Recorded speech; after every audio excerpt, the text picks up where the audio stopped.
Hey, my name is Kyle, and I found these videos super interesting when I was still learning about credit cards. So today I'm going to talk about my credit card journey over the last 5 or 6 years since I turned 18 and got my first credit card. And as I go through my credit card journey, I'm going to kind of grade my decision, and I'll put it into a tier list of how good my decisions for each of these cards was. So just before I headed off to college, I sat down with my dad and we figured out that I needed to get a credit card so I could build my credit, get a good rate on a mortgage, you know, those jokes they used to say back in 2018, 2017. My dad probably pretended to know more than he did. So at the time we got the Capital One Journey.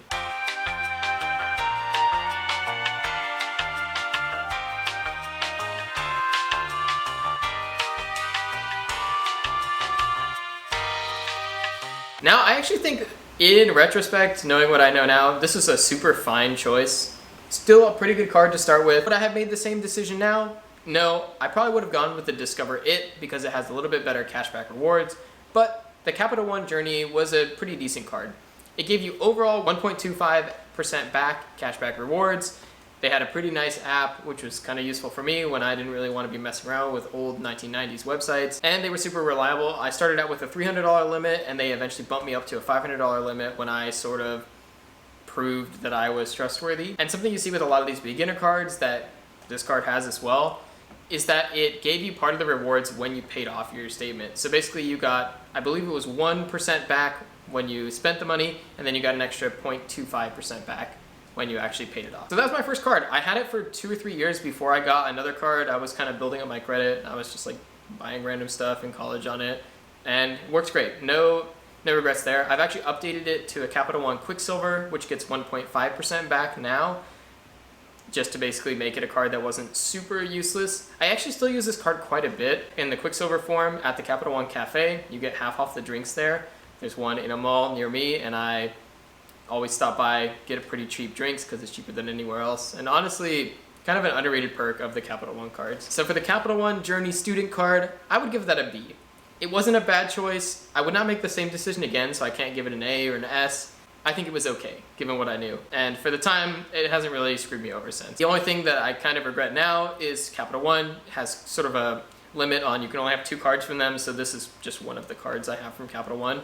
I don't really want more than one other one, which is the Venture X eventually, but that was an okay pick. Cool, and next, I got the Amazon Prime Visa.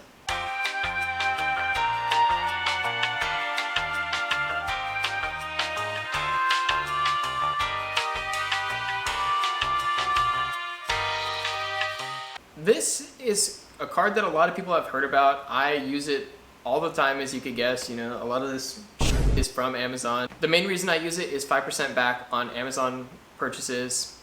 You have to have Amazon Prime to have this version of the card. There is one you can have without Amazon Prime. Oftentimes you can get like a $100 gift card when you sign up for it. It has no annual fee other than you need to have Prime to have this version.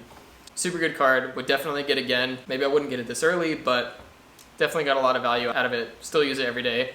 I'm kind of playing a little game with myself where I'm banking up all the points to be able to buy an iPhone eventually with all the points. I'm like not even close to there, but one day I will get there. I will get the free iPhone from having this card. Amazon Prime Visa, I'm giving that an A. I definitely enjoy having this card. It's kind of something that I would have gotten anyway, almost for sure, even if I didn't know anything about cards. So really solid pickup. If you use Amazon, it's a great card to have. Cool. And the third card I got was honestly a huge mistake, but I kind of wanted it just to flex and be cool, and I thought it looked really nice. I like the app, and you can probably guess that's the Apple card.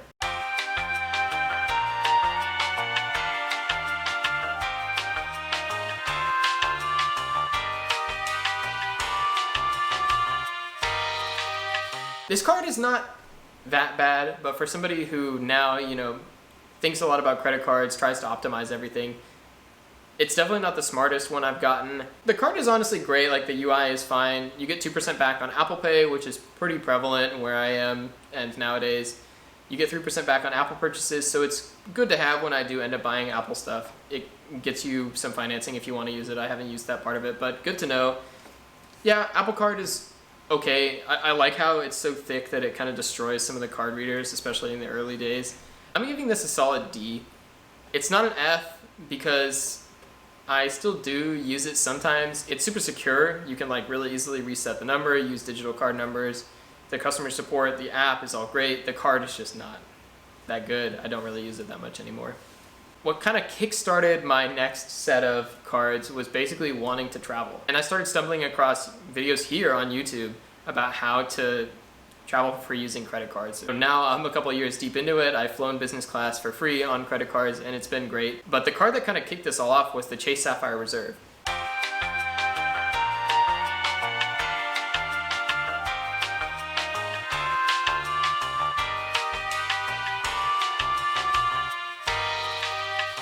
So I picked this up maybe in 2021, 2022, basically right before I went on an international trip with my girlfriend at the end of the pandemic. It has really good travel rewards, protections. I still use the card. I use it for the Priority Pass. I fly out of the San Francisco airport quite a bit.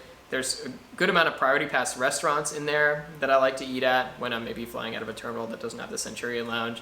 So honestly, still a pretty good card. If I was to give this a grade, I'm gonna give it an S. Not because I think it's the best card, but because it's the card that got me to learn more about credit cards. Next up was basically a combo. I got the Chase Freedom Flex and the Chase Freedom Unlimited, basically one after another together to start filling out my Chase trifecta. I said, if I'm gonna have the Chase Sapphire Reserve, I'm gonna have ways to spend these points, I might as well get some more cards to start earning more points on stuff other than just travel.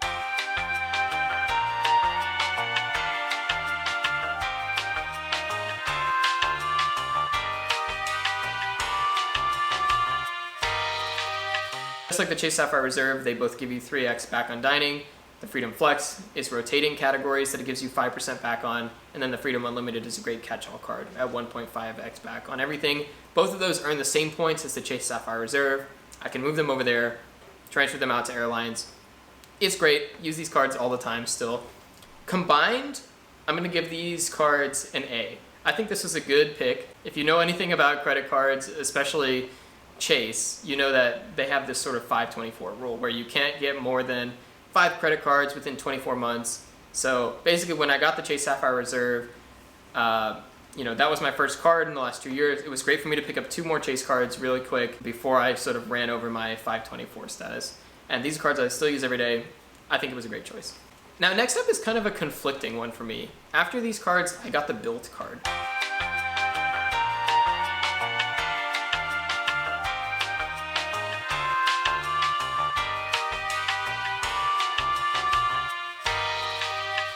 The Built card basically gives you 1x back on your rent, which sounds kind of weird because you might say, I can use a credit card to pay for my rent right now, I just get destroyed by some fees. But they actually have a whole system set up where it bills as a bank account, so you don't get charged credit card fees, but you still earn the points on your rent. Overall, honestly, it is a great card. It's backed by Wells Fargo, which kind of sucks, but they have their own app that lets you pay it and get support, and they do like fun stuff every month. On the first of the month, your rent is usually due. They have an event called Rent Day. They do double points on everything except for rent. So it still gives you 3x back on dining normally, but you get 6x back on the first of the month. They also do trivia games. Sometimes they do like promotions where you get boosted points with airlines, which have been great. I got like a ton of Virgin points this way. Overall, I love the Built card. It might be my favorite card. It earns transferable points you can give to airlines and it has no annual fee. But low key, this is kind of a random time for me to pick it up. Because I had not exhausted my Chase 524 and I didn't have all the Chase cards I wanted, I really should not have gotten the Built card when I did. Like, the card is great, but the timing was trash. So if I was to give this a grade, I'm only gonna give it a B. I live in a pretty high cost of living area, so I pay a lot in rent. So that's a lot of points. The timing was okay, but I really should have worked on my Chase 524 status because basically since then I've never been under Chase 524. Right after, I got the World of Hyatt card from Chase.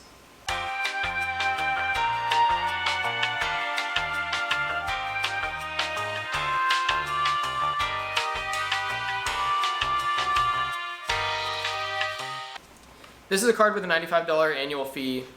The catch is basically it gives you 1 free night at Hyatt, gives you bonus rewards at Hyatt, and also gives you basic level status with Hyatt. Overall, kind of a solid all-around card. It basically pays for itself if you stay at Hyatt more than 1 night a year, not at like some bougie Hyatts because the free night is only useful at some of the cheaper Hyatts. I really like this card. It made sense because I was still under Chase 524, so it was kind of the next Chase card I wanted. I would give this a solid B as well.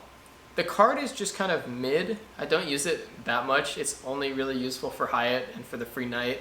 So good card all around. I'm probably going to keep it forever. It's a great keeper card because it sort of pays its own annual fee. I'm a little bit more flexible on what airline I want to take, but hotels, I kind of like Hyatt anyway. And my most recent card is the Amex Platinum.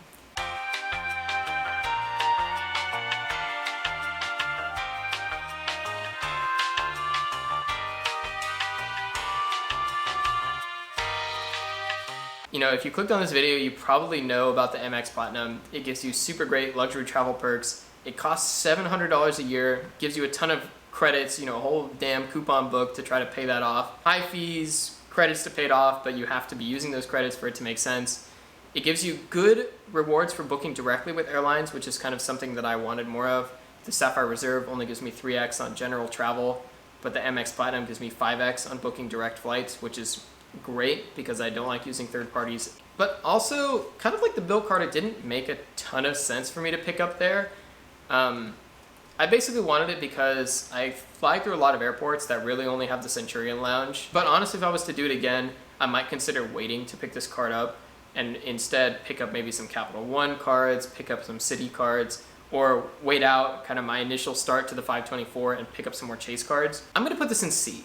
I'm putting it in C tier. The card is great. It makes you feel really cool, really fancy. Centurion Lounges are great when they have them. It works well for my flight schedule, but just in terms of kind of optimizing, if I'm being honest with myself, maybe it wasn't the best timing. Amex tends to be really accepting of you when you come to them and you have 20 cards. You're kind of, you know, battled with the credit card system for a long time. Nobody else will take you. Amex tends to be pretty accepting as long as you have a good credit score, good income. Yeah, so C tier pickup in my little credit card tier list of my decisions, but the card itself is probably a little bit better than that. Cool. So that's all the credit cards I have, you know, at age 24, 25-ish, in the last, 6 years since I turned 18 and got my first credit card. I think overall I made a lot of good decisions, maybe a couple I'd change up if I was looking at it purely like in a objective way, but I'm super happy with my setup now. Not really in need of any gaps. Maybe gas is one thing I'm really kind of missing, but I'd love to not have to drive so much anyway. So yeah, I'm really happy with my setup. If you're kind of working through your credit card journey now, I'd love to hear where you're at, what cards you started with, what are your most recent pickups. Yeah, like and follow for more. That's